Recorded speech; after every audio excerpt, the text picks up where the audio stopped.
There comes a moment when the weight of pretending finally costs more than the truth ever could.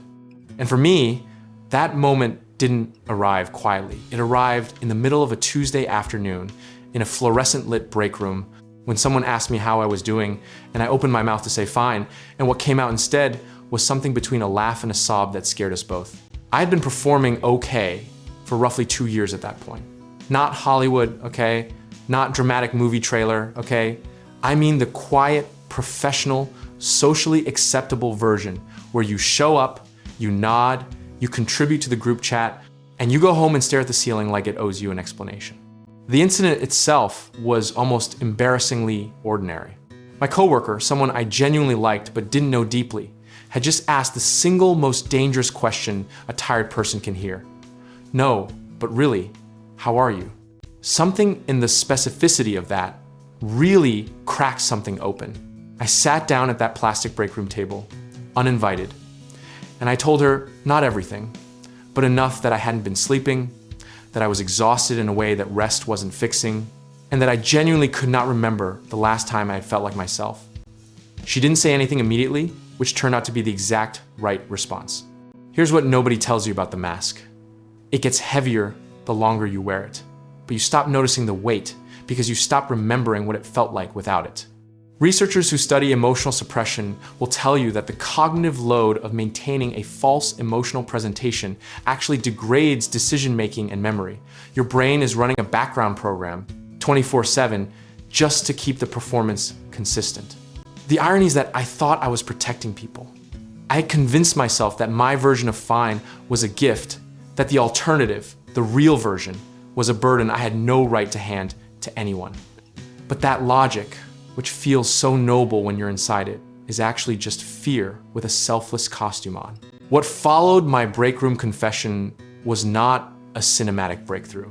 There was no swelling music, no wise mentor appearing from around a corner. There was just an awkward 15 minutes, a vending machine humming in the background, and someone listening without trying to fix me, which I now understand is extraordinarily rare and valuable.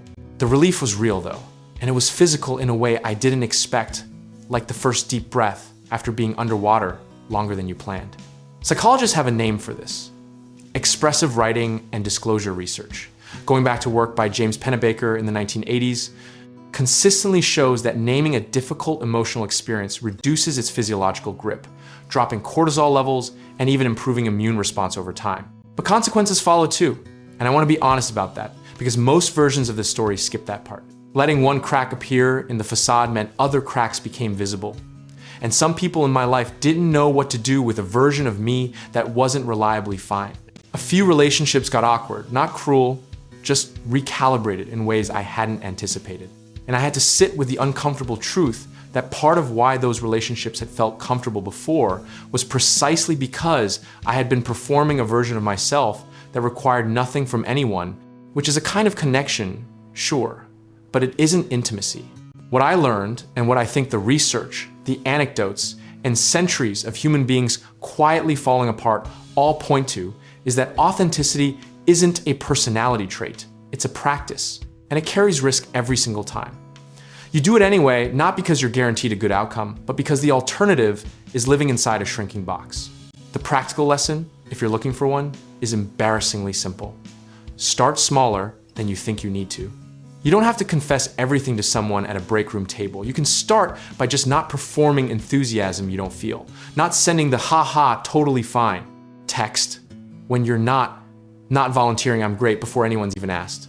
The discipline isn't in the grand gesture. It's in the small, daily decision to occupy your actual life instead of a curated version of it. Discipline, sizing the truth carefully, and consistency in showing up honestly, even imperfectly, matter more than any single dramatic moment of revelation.